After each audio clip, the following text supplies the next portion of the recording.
Hi, I'm going to demonstrate how to configure Layer 2 services with SSL Orchestrator when running on an rSeries or VELOS platform.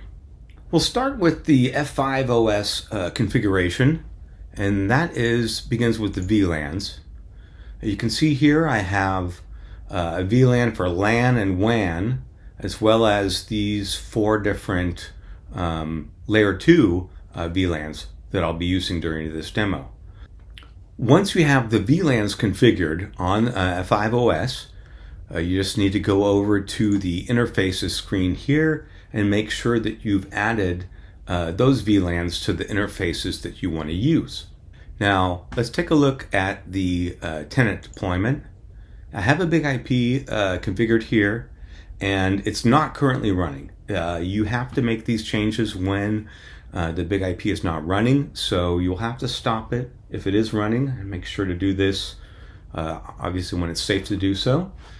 But let's go ahead and take a look at the configuration here. Okay, you'll notice that the LAN, WAN, and the Layer 2 interfaces are all selected here to be associated with this BIG-IP tenant. And really, the main configuration that you need to focus on for Layer 2 services is right here in what's called the MAC data or MAC block size. And basically what you need to do is set aside enough unique MAC addresses for the BIG-IP to use. One is the default, and small, medium, large are the different options. Considering that I have, 6 interfaces here, I could use the small allocation of MAC addresses, and that would suit my needs. But in this case, I want to use medium because that'll give me a ceiling in the future to add additional Layer 2 services. So I'll go ahead and save that. And then I just need to make sure to start that BIG-IP instance. Okay, you'll notice it's starting now. Now we'll come back in just a moment once it's started, and I'll show you the BIG-IP portion.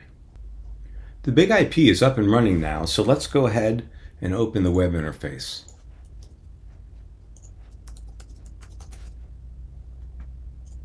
So if we start by taking a look at the VLANs, you can see that all the VLANs I created in F5OS are already populated here on the BIG-IP.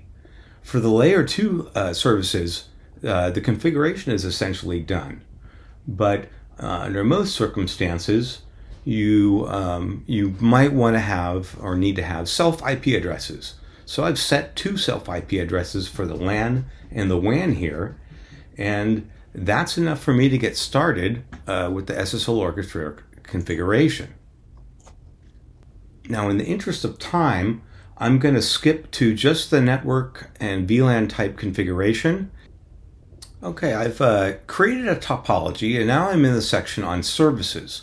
So what we're going to do is add a service. Now I'm just going to choose the generic inline Layer 2 service. And then notice these network paths have to be configured here. I'm going to use the existing VLANs that I created and then create a path for one of these Layer 2 devices.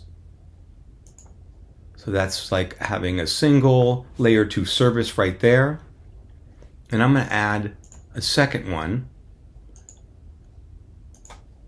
This could be something like, 2 FireEye devices, or 2 IPS devices, or perhaps 2 Palo Alto devices.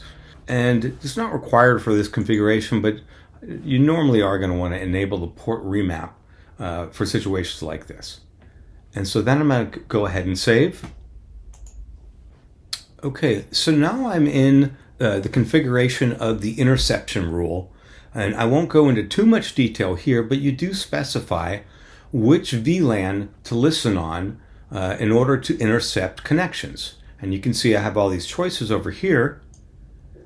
And that's why we have the LAN and the WAN VLANs, because we only want to intercept, in this case, this topology is outbound, so we only want to intercept the LAN connections and go from there. So let me go ahead and save. And that's really it for the configuration of these network components. Thank you very much.